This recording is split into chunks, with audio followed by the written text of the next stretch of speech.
नमस्कार मित्रांनो, मुरांबा मालिकेच्या आजच्या भागात आपण बघूया. माही नैनाला घेऊन रमाच्या घरी आलेली असते आणि नैनाला म्हणते मी आता फायनली ना हा सगळा विषय इथे संपवणार आहे. मी डायरेक्ट रमाला सांगणार आहे की मला आता या रमाच्या रोलमधून मुक्त कर. माहीच्या रोलमध्ये मला माझं स्वतःचं जगू दे.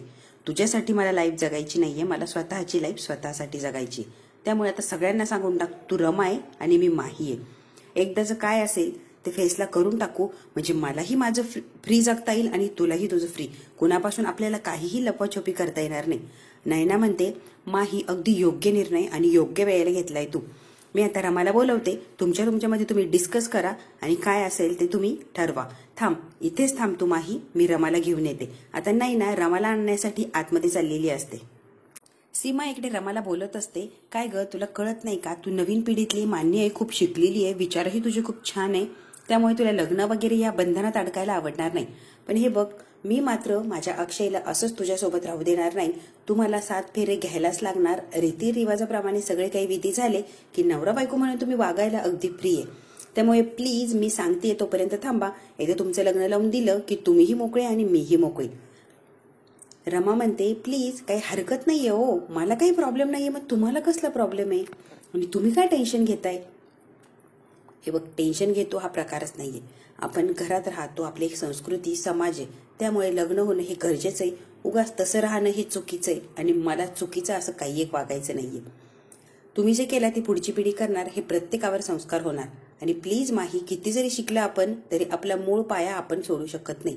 त्यामुळे तुमचं लग्न मी लावून देणार, तोपर्यंत तुम्हाला थांबायला लागणार. माही सीमाचं आणि रमाचं बोलणं ऐकते की परत लग्न लावू द्यायचं, विधिवत लग्न झालं की तुम्ही पण संसाराला लागा. माही म्हणते ही शक्यच नाहीये, मी हे होऊच देणार नाही. आमचे चेहरे सारखे आहेत, नशीब सारखं आहे, मी हे शक्यच नाही. तिचं लग्न अक्षय सोबत कधीही होऊ देणार नाही. ती विचारच करत असते. नैना येते आणि तिच्या खांद्यावर हात ठेवते. माही इथे काय करतीये तू, चल बाहेर बाहेर चल. हे बघ, आता जे चाललंय ना तुमच्या घरात ते मी कधीही होऊ देणार नाही, कारण ही शक्यच नाहीये. नैना म्हणते तू कशाबद्दल बोलतीये माही.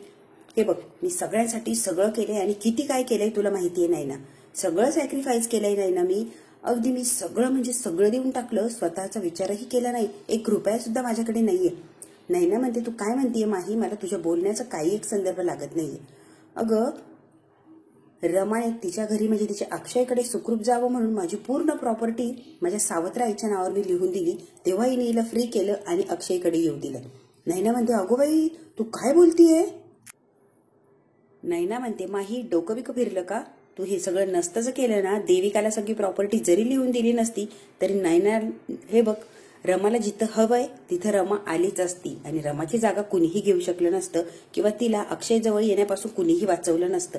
त्यामुळे तुला हे उद्योग कुणी करायला लावले होते, तुझ्या मनाने हे उद्योग केले. त्यामुळे प्लीज तू रमाला दोष देऊ नको. नैना म्हणते तू चुकीची आहेस माही, त्यामुळे प्लीज तू रमाला दोष देऊ नको. हो, मी तर वेडे, ना इकडची राहिले ना तिकडची राहिले, ना पैसा ना पाणी, माझ्याकडे काहीच राहिलं नाही. अगदी रिकामी झालीये मी, ना घर ना दार ना निवारा ना पैसा, काहीही माझ्याकडे राहिलं नाही. आणि आता मी अक्षयकडे सुद्धा जाऊ शकत नाही. म्हणजे मी सगळ्या बाजूने फ्लॉप झालीये. तुला कळतंय का नैना. नैना म्हणते हे बघ, तू झालीये ते तुझ्यामुळे झालीये, याबद्दल तू रमाला दोष देता कामा नये. नैना अगदी स्पष्ट शब्दात माहीला सुनावत असते, काय ग, कशासाठी तू तुझी प्रॉपर्टी तिला लिहून दिली. जे स्वतःचं होतं ते दुसऱ्याला देऊन टाकलं आणि आता जे दुसऱ्याचं आहे त्याच्या मागे पळतीये का. दुसऱ्याचा संसार मोडायला निघली, स्वतःची प्रॉपर्टी सहज दुसऱ्याला देऊन टाकली आणि दुसऱ्याचं संसार आयुष्य ओढायला निघलीये. तू चुकीचं वागती. या बाबतीत मी तुझी माही कधीही साथ देणार नाहीये. असं म्हटल्यावर मात्र माही आश्चर्याने नैनाकडे बघायला लागते. नैना म्हणते हे बघ, आता सगळं काही संपलंय ना माही, तू इथून निघून जा. तू जितका वेळ इथं थांबशील त्या अक्षयला बघत राहशील तितका तुला त्रास होणार आहे. त्यामुळे प्लीज माही इथून जा, तुझं आयुष्य तू जग आणि रमाला तिचं आयुष्य जगू दे. तुला काय वाटतंय नैना. मी प्रयत्न केला नाही, मी सगळ्या बाजूने प्रयत्न करून बघितला. अगदी मी हे सगळं काही सोडून बाहेर देशामध्ये सेटल व्हायला चाललेली होती. सगळे प्रयत्न केले मी, पण सगळे प्रयत्न माझे फसले. शेवटी परत येऊन मी हे अक्षय जवळच अडकले. आणि नाही ना, इथून बाहेर पडायचं, दुसऱ्या देशात राहायचं, तिकीट काढण्यापासून तिथे खाण्यापिण्यापर्यंत पैसे लागतात, सगळ्या गोष्टीसाठी पैसे लागतात. ही तुला नव्याने सांगण्याची गोष्ट नाहीये.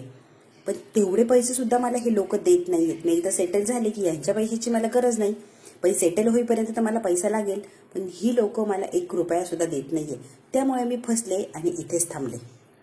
माही म्हणते माझ्या डॅडूच्या पैशावर ती देविका आणि नील मजा करताय, मला मात्र 1-1 रुपयासाठी त्यांच्यापुढे हात पसरायला लागतोय. इकडे सीमा आणि रमा गुरुजींना फोन लावतात आणि त्या लग्नासाठी योग्य तारीख काढण्याचा निर्णय घेतात. सीमा म्हणते गुरुजी माझ्या सासूबाईंनी तुम्हाला फोन लावलाच असणार आहे, तरीही मी तुम्हाला परत स्पष्ट सांगते की माझा मुलगा अक्षय आणि माझी सून रमा या दोघांचं लग्न झालं होतं. त्यांचा ऍक्सिडेंट झाला. ऍक्सिडेंट नंतर माझी सून बरेच दिवस आमच्या घरी नव्हती. आता ती जरा नीट व्यवस्थित होऊन आमच्या घरी आली आहे. आता त्यांना परत संसाराला सुरुवात करायची. पण आमचं असं म्हणणं आहे की माझी सून रमा आणि माझा मुलगा अक्षय यांचं परत विधिवत आपण लग्न लावूया, म्हणजे ते संसाराला सुरुवात करतील. पण गुरुजी यामध्ये एक थोडीशी अडचण आहे. अक्षयला मात्र कळता कामा नाही की त्याचं लग्न परत लावतोय आणि परत लावतोय पण कुठल्या कारणासाठी लावतोय. लग्न तर लावतोय हे त्याला कळणार, पण कुठल्या कारणासाठी परत लावतोय हे कळता कामा नाही. गुरुजी म्हणतात का हो सीमाताई, तुम्हाला हे सगळं विधी लग्न हे सगळं काही मजाक वाटला का, खेळ वाटतोय का तुम्हाला? हे लग्न लावायचंय म्हटल्यावर त्याला अंधारात ठेवणं चुकीचं आहे आणि त्याला अंधारात ठेवून मी लग्न लावणार नाही ही माझ्याकडून चूक होणार नाही. त्यामुळे हे बघा सीमाताई, काय करायचंय ना ते तुम्ही बघा. अहो गुरुजी तुमचा गैरसमज होतोय काहीतरी. सीमा म्हणते गुरुजी तुम्ही गैरसमज करून घेऊ नका ना. अहो माझी सून बरेच दिवस घरी नव्हती म्हणून विधिवत परत लग्न लावायचे आणि संसाराला सुरुवात करू द्यायची. दुसरं आम्हाला कुणाला अंधारातही ठेवायचं नाहीये, कुणाला फसवायचंही नाहीये. यात चुकीचं किंवा पाप असं काहीच नाहीये गुरुजी, मलाही कळतं की. त्यामुळे तुम्ही उगाच टेन्शन घेऊ नका. फक्त विधिवत लग्न लावून संसाराला सुरुवात व्हावी एवढीच काही ती इच्छा आहे. एवढं म्हणणं आहे, प्लीज तुम्ही समजून घेता का? आता सीमा एवढं गुरुजींना सांगते तेव्हा गुरुजींच्या लक्षात येतं. गुरुजी म्हणतात ठीक आहे सीमाताई, मी आता तुमच्या मुलाला म्हणजे अक्षयला सांगतो की तुझी बायको बरेच दिवस हरवली होती, तिच्यासोबत असा संसार करता येणार नाही. काही विधी असतात, काही रीतिरिवाज असतात, सगळे काही आपल्याला करायला लागणार. लग्नासारखा एक विधी असतो तोही आपण करूया, म्हणजे तुम्ही संसाराला मोकळे, तुमच्यावर काही अडचण येणार नाही किंवा कुठलं काही बंधनही राहणार नाही.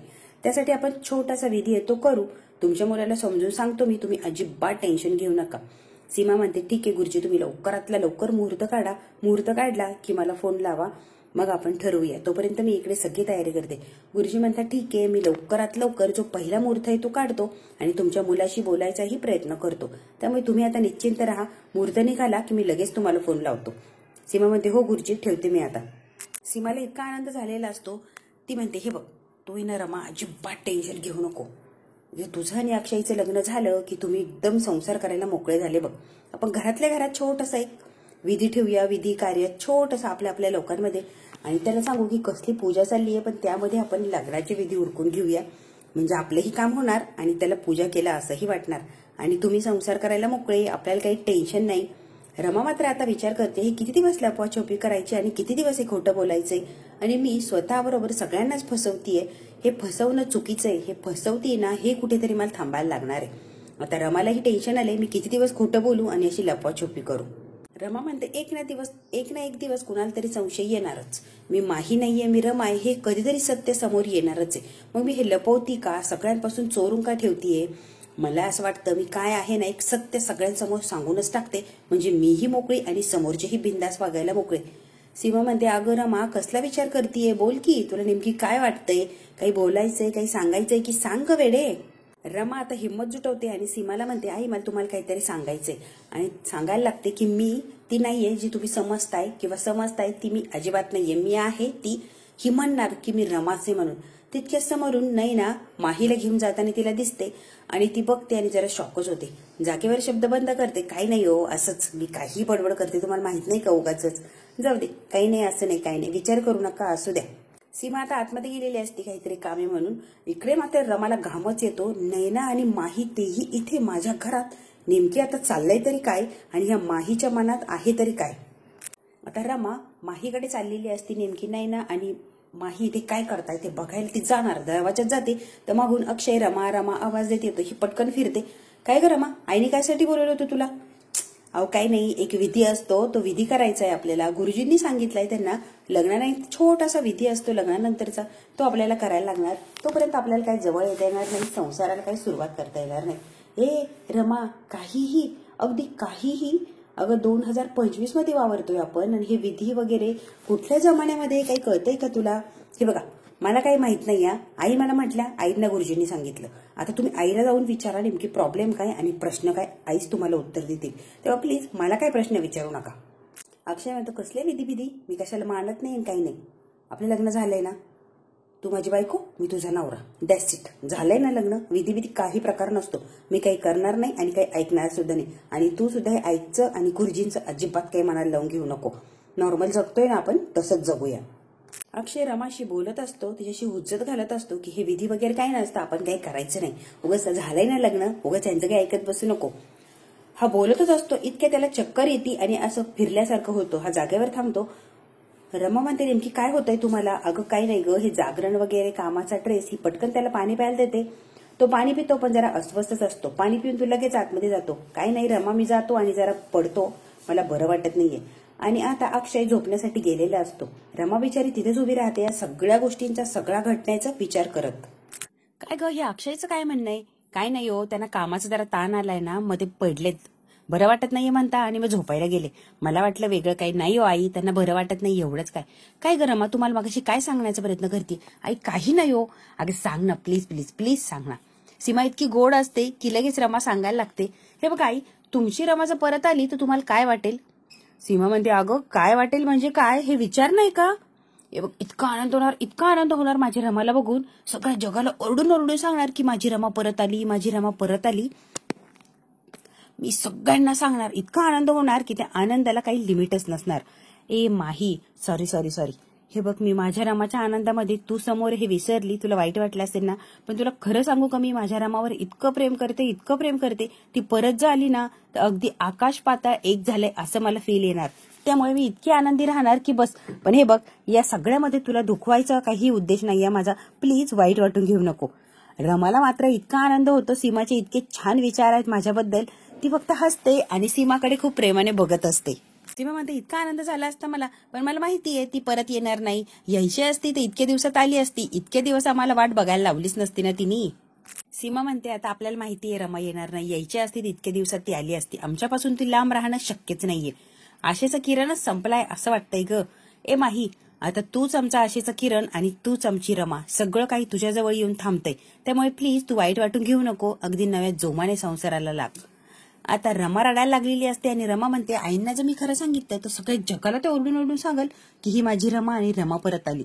आणि हे जर अक्षयला कळालं तर अक्षयला याचं खूप वाईट वाटणार किंवा खूप ताणही पडणार त्यांना. आणि ते म्हणणार की इतके दिवस माझ्यापासून सगळं लपवलं आणि अचानक माझ्यासमोर सगळं सांगताय. तेही टेन्शनमध्ये येणार आणि या सगळ्या गोष्टींवर ते मात्र विश्वास ठेवणार नाही. इकडे नैना अजूनही त्या माहीची समजूत काढत असते आणि तिला समजून सांगण्याचा खूप प्रयत्न करते. पण माही असते, ती कुणाचंही काही केलं ऐकायला तयारच नसते. तिला फक्त अक्षय एवढंच काय वेळ लागलेलं असतं. नैना म्हणते, मी रमाशी बोलते आणि काहीतरी मार्ग काढते म्हणजे काढते. प्लीज माही, तू आत्ता जा. आता माही स्वतःचे डोळे पुसते आणि म्हणते, काय ग, काय मार्ग काढणार आहे तू? माझ्या आयुष्यातून सगळं काही गेलंय, सगळं काही संपलंय, सगळं गमावलंय मी नैना. आणि आता मार्ग काढण्यासारखं काही एक राहिलेलं नाहीये. आणि तू काय आता रमाशी बोलणार आणि रमा काय मार्ग काढणार?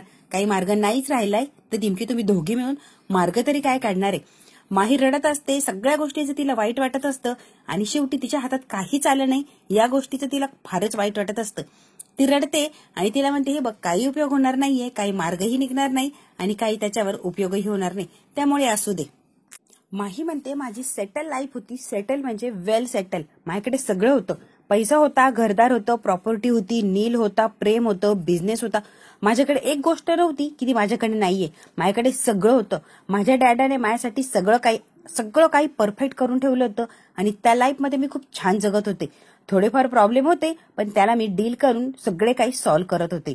पण हे बघ, आता सॉल्व्ह करायलाही काही राहिलं नाही आणि डील करायलाही काही राहिलं नाही. मुळात माझ्याकडे पैसा, प्रॉपर्टी काही राहिलीच नाही. त्यामुळे कशाशी डील करायचं आणि कशासाठी राहायचं असा प्रश्न पडलाय. आणि मी सगळं गमावलंय, माझ्याकडे काही राहिलं नाही. आता मात्र सगळे स्वार्थी झाले आणि प्रत्येक जण स्वतःचा विचार करतोय. या माहीचा कुणीही विचार करायला तयार नाहीये, नाही ह्या घरची लोक किंवा माझी घरची लोक. प्रत्येक जण स्वार्थी झाले आणि स्वतःसाठी जगताय आणि स्वतःचाच विचार करतोय. जेव्हा ही माही या नैनाला सांगत असते तेव्हा त्या नैनाला इतकं वाईट वाटतं की बस. कारण यामध्ये माहीची काही चूक नसती हे नैनाला माहितीये. पण आता रमा आणि माही एका छताखाली कसं राहणार हे सगळ्यांनाच माहितीये. त्यामुळे कुणीतरी कॉम्प्रोमाइज करायला पाहिजे हेच समजून सांगण्याचा प्रयत्न करत असते नैना माहीला. पण माही सुद्धा स्वतःचा विचार करून वाईट वाटतं आणि ती म्हणते, हे सगळं चुकीचं आहे आणि हे काय मान्य करणार नाही. माझ्याही लाईफचा कुणीतरी विचार करा. एवढं काय सॅक्रिफाईस केलंय मी, मलाही काहीतरी मिळायला हवंय ना. आणि मला हवं तरी काय, फक्त माझ्या अक्षयचं प्रेम. आणि तेवढंच काय ते मला मिळून द्या. नेमकी तिला जे हवं असतं ते कुणीही देऊ शकत नाही आणि हट्ट करत असते माही तेवढ्याच गोष्टीचा. नैना सगळं बोलून झाल्यावर म्हणते, माही तुला वाईट वाटलं का? हे बघ, वाईट वाटण्याचा प्रश्नच नाहीये. नैना तू आत्ता काय म्हटली की माही इथून निघून जा, रमा आहे, रमाच्या लाईफमध्ये तू येऊ नको म्हटलेस की नाही नैना मला तू? म्हणजे अगं तू सुद्धा माझा विचार केला नाही, तू सुद्धा स्वार्थी झाली.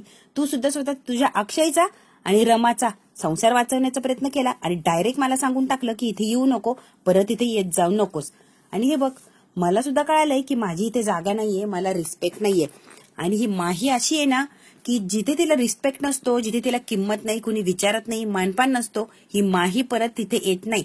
त्यामुळे नाही ना, मला वाटत नाही की परत मी इथे येऊ शकते किंवा परत आपली भेट होऊ शकते. कदाचित भेट होईल, पण मी मात्र मुकादमांच्या घरी परत कधीही येणार नाही. कारण मला कळालंय इथे फक्त माहीला रिस्पेक्ट नाहीये. माही फक्त कामापुरती होती, तिला रिस्पेक्ट वगैरे काही नव्हता. रिस्पेक्ट, आदर, प्रेम सगळं काही आहे ते फक्त रमासाठी. म्हणजे हे मुकादम सुद्धा स्वार्थी आणि सेल्फिश आहे, फक्त रमासाठी सगळं काही करत होते. आणि माहीने एवढं सॅक्रिफाईस करून तिच्या हातात काहीच आलं नाही. आता माहीला तिची जागा कळालीये ना, माही आता चुकून सुद्धा मुकादमांच्या घरी परत फिरकणार नाही. त्यामुळे नाही ना, हे बघ तू वाईट वाटून घेऊ नको. नैना आता रडायला लागलेली असते, कारण नकळत तिने सुद्धा माहीला कुठेतरी दुखावलेलं असतं. आणि आता माही रडत असते तशी नैनाही रडायला लागलेली असते. नैना खूप समजून सांगण्याचा प्रयत्न करते माहीला, पण माही इतकी हर्ट झालेली असते की ती आता काही समजून घ्यायलाच तयार नसते. नैना प्रेमाने माहीला मिठी मारते, प्रेमाची भेट घेते आणि तिला आता जायला सांगते. माही सुद्धा दबक्या पावलाने घराकडे सारखी बघत असते. एक नजर तिला अक्षयला बघायचं असतं. ते घराकडे डोळे भरून बघते आणि माही आता तिथून निघून गेलेली असते. रमा मात्र आतमध्ये असते आणि सगळ्या गोष्टींचा विचार करत असते, नेमकी हे काय चाललंय. आणि नैना माही निघून गेल्यावर रडत असते आणि घराकडे बघते. आता नैनाची ही दुविधा मनस्थिती झालेली असते, रमाला मदत करायची की माहीला मदत करायची. तिने आता खूप धाडस करून माहीला तर काढून दिलेलं असतं आणि आता तिला रमाचा आणि अक्षयचा संसार वाचवायचा असतो. अभि इकडे फॅन खोलत असतो आणि फॅनला नेमकी काय प्रॉब्लेम आहे तो बघत असतो. आता आनंद येतो. आनंद, काय रे आभ्या, काय करतोय इथे? अरे दादा, या फॅनचा स्पीड गेलाय ना, स्पीड का गेलाय हे चेक करतोय. एक्झॅक्टली मीही ते सांगण्याचा प्रयत्न करतोय. फॅनचा स्पीड गेलाय याच्यासाठी इलेक्ट्रिशियन आहे ना आपल्याकडे, तू का वेळ फुकट वाया घालवतोय? ते लोक येतील, सगळं व्यवस्थित करतील, मग तू का नसते डोकं लावतोय तिथे? आणि आभ्या, ऑफिसला का जात नाहीये तू? तुझा स्पीड का मंदवलाय? स्वतःकडे लक्ष दे, तुझा स्पीड गेलाय तो परत कसा येणार? आणि आजकाल तो ऑफिसमध्ये लक्ष देत नाहीये, नेमकी कारण काय? अरे ऑफिस पासून मी हद्दपार केलंय स्वतःला, त्यामुळे आता घरातली काही कामं करता येतात की बघतो. हे बघ आनंद म्हणतोय, बघ आभ्या, उगाच काही विचार करू नको. स्वतःला नेहमी बिझी ठेवायचं. बिझी ठेवलं की डोक्याला असं गंज चढत नाही. तू आता बिझी ठेवत नाहीये ना, म्हणून तुझ्या डोक्याला गंज चढलाय. ऑफिसला रेग्युलरली जा, कामात लक्ष घाल, अगदी नॉर्मल, आणि सगळं काही छान वाटेल तुला. कळतंय का? ए दादा, माझ्या आयुष्यात आहे ना असं रस म्हणून काही उरलंच नाही रे. काहीतरी करावं असं काहीच नाहीये माझ्या आयुष्यात. मग काय करायला जाऊ मी? कशात इंटरेस्ट घेऊ आणि काय करायला जाऊ? काही एक नाहीये, म्हणून सगळं सोडून देण्याचा विचार केलाय रे मी. आनंद म्हणतो, हे बघ तुझ्या डोक्याला तर काय डोकं लागणार नाही, कारण आभ्या तुझा विचार खरंच सॉलिड आहे. रस नाही हे कोणी ठरवलं? तू स्वतःच ठरवलं ना. अरे प्रत्येक गोष्टीत इंटरेस्ट दाखवला की इंटरेस्ट येतो. इंटरेस्ट घ्यायचा तर प्रयत्न कर. स्वतःला लगेच बाजूला काढून टाकलंस, काही कळते का आभ्या? दादा तू बरोबर बोलला रे, वेग मंदावलाय माझा. माझ्याकडे वेग घ्यावा असं काही नाही ना. आणि निदान या फॅनची आणि माझी अवस्था एक असली तरी फॅनकडे एक ऑप्शन आहे, कॅपॅसिटर. कॅपॅसिटर असला की निदान याचा स्पीड तरी वाढतो आणि हा जेवढी पाहिजे तेवढी हवा देतो. पण माझ्याकडे कॅपॅसिटर सुद्धा नाहीये. माझ्या आयुष्यातून सगळं काही निघून गेलंय. कॅपॅसिटर नसल्यामुळे मी स्पीड घेऊ शकत नाही. त्यामुळे तू म्हणतोय तसंच अगदी निरागस, कशातही इंटरेस्ट न राहिलेला निरसर झालोय मी. आणि इंटरेस्ट नाही, कॅपॅसिटर नाही, त्यामुळे आभ्याचा काही उपयोगच नाही. त्याला स्पीड नाही किंवा भावना काहीही नाहीये माझ्याकडे. त्यामुळे दादा मी काही करू शकत नाही. कितीही समजूत काढ, मी काही करायला जाणार नाहीये. आभ्या म्हणतो, दादा अक्षयच्या लाईफमध्ये कसं सगळं छान व्यवस्थित आहे, मग कुठेतरी मला काहीतरी मनात वाटतं ना रे, त्याला सगळं काही मिळतं, त्याची लाईफ छान आहे, वेल सेटल आहे, मला काहीच मिळत नाही. मग कुठेतरी ती भावना होते, मग जलस मी होतो आणि मग सगळं काही समोर येतं. तू तर बघितलं काय समोर येतं. त्यामुळे मी स्वतःला आता शांत ठेवण्याचा प्रयत्न करतोय. दुसरं काय करू शकतोय मी? नैना आणि रमा भेटलेल्या असतात आणि नैना खूप रडत असते आणि रमाही रडत असते. हे बघ नैना, तू माहीला घरात येण्यापासून वाचवत होती हो की नाही? तिला थांबवत होती की घरात जाऊ नको, रमाचं आयुष्य चाललंय ते चालू दे. आणि काल रात्री सुद्धा माहीच घरात येण्याचा प्रयत्न करत होती, म्हणून तिला तू थांबवण्याचा प्रयत्न करत होती. पण सॉरी नैना, मी तुझ्यावर शंका घेतली. तू कुणाला तरी भेटायला चाललीये, तुला मी असं म्हटलं. खरंच माझ्याकडून चूक झाली, मी असं बोलायला नको होतं. आता दोघेही रडतात आणि एकमेकींच्या गळ्यात पडून अजूनच रडायला लागलेले असतात, कारण तिला खूप वाईट वाटलेलं असतं. आणि नैना इतकी चांगली आहे, इतका प्रयत्न करते, तरी मी तिच्यावर शंका घेतली म्हणून रमा स्वतःला कधीच माफ करू शकत नाही. अनंत म्हणतो अभिला, अरे जाऊन त्या अक्षयला जरा सॉरी म्हणे. मी त्याला सॉरी बिरी म्हणणार नाही, इतके फॉर्मल आहोत का आपण? ही फॉर्मॅलिटी कशाला, भावंड आहे ना आपण, मग त्यामुळे मी त्याला काही सॉरी म्हणणार नाहीये. इकडे माही, इकडे रमा आणि नैना रडत असतात. आणि मग नैना म्हणते, रमा तुला बघून मला इतका आनंद झाला, इतका आनंद झालाय, मी तुला सांगू शकत नाहीये, मला खूप आनंद झालाय, माझी रमा परत आलीये. रमा म्हणते, नाही ना सॉरी, मी खरंच तुझ्यावर शंका घ्यायला नको होती आणि मी परत आलीये. घरात किती गोंधळ आहे तुला माहितीये ना, आणि मला खूप वेळा असं वाटतं की सांगावं मी रमा आहे, मी परत आली. आणि मला माहीची सुद्धा काळजी वाटते, तिने सगळं काही माझ्यासाठी केलंय, मी तिच्यासाठी काहीच केलं नाही, म्हणून तिच्याबद्दलही मला वाईट वाटतंय ग. नाही ना, मला माहीने सांगितलं की तुझा नवरा मला अजिबात आवडत नाही, माझ्या डोक्यात जातो, त्याचा ऍटिट्यूड आहे ना माझ्या डोक्यात जातो, मला अजिबात आवडत नाही. नैना म्हणते, म्हणजे माहीने रमापासून लपवून ठेवलंय की ती अक्षयवर इतकं जीवापाड प्रेम करते. खरंच कमाल आहे या माहीची. अनंत आता अक्षयकडे येतो आणि म्हणतो, आभ्याला माफ करून टाक ना प्लीज. अक्षय आता अनंतकडे एक आश्चर्यचकित होऊन बघायला लागलेला असतो. मित्रांनो, हा भाग इथेच संपतो. पुढच्या भागात काय होणार आपण थोडक्यात बघूया. रमा अक्षयला म्हणत असते, प्लीज अभिला माफ करा आणि मोठ्या मनाने काहीतरी वागायचा प्रयत्न करा प्लीज. दुसऱ्या दिवशी सगळे क्रिकेट खेळत असतात. अभिला मात्र कोणी बोलवायला जात नाही. अभि लकी दारात येतो. अक्षय जेव्हा शॉट मारतो तेव्हा अभि कॅच पकडतो आणि म्हणतो, खेळा ना. सगळे त्याच्याकडे बघायला लागतात. मी खेळणार नाहीये, मला कोणी बोलवायला आलं का? नाही ना, तुम्ही खेळत होते ना. अक्षय म्हणतो, ठीक आहे चला आपण खेळूया. बिचारा मी एकटा, माझ्यासोबत तरी कोण खेळणार आहे. आता मात्र अभि अक्षयकडे बघायला लागलेला असतो. इकडे सीमा आजीकडे येते आणि तिला म्हणते की मला कधी कधी ना माहीमध्ये रमा दिसते हो. आणि माही अगदी रमा झाल्यासारखं वागतीये. तिला आवाज दिला रमा तर ती पटकन रिॲक्ट सुद्धा होते. आजी म्हणते, हो मलाही असंच वाटतं ग. इकडे अभि अक्षय एकत्र येतात का, किंवा आजीला रमाबद्दल जी शंका आहे ती खरी ठरते का, हे बघायला आपल्याला इंटरेस्ट येणार. ते मात्र आपल्याला उद्या बघायला मिळणार. मित्रांनो, हा भाग इथेच संपतो. व्हिडिओ आवडल्यास लाईक शेअर सबस्क्राईब नक्की करा.